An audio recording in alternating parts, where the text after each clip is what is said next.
మన ప్రాణాలకు విలువే లేదా నాన్న? మనం ఎప్పుడు మన కర్మ అని ఎప్పుడు కష్టపడుతూనే చనిపోవాలా? అసలు దేవుడనేవాడు ఉన్నాడా? ఉంటే ఏం చేస్తున్నాడు? ప్రతివాడు వాడికి వాడు గొప్ప పండితుడని మన నుంచి దోచుకుంటాడు. ఆ పండితుడిని ఇంకో పండితుడు దోచుకుంటాడు.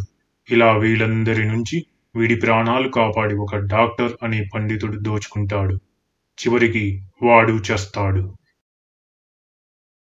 మన పైనున్న వాళ్ళందరికీ చావు అంటే ఏంటో చూపించి వాడు పండితుడనే అహంకారాన్ని అణచడానికి భగవంతుడే వస్తున్నాడు. ఆ భగవంతుడే వచ్చి అందరి లెక్కలు సరిచేస్తాడు. జీవితం అంటే ఏంటో చూపిస్తాడు. అతనే హరిహరుడు. రామకార్యాన్ని నెరవేర్చడానికి వచ్చిన హనుమంతుడు. రాముడిలా వస్తున్న ఆత్మస్వరూపుడు.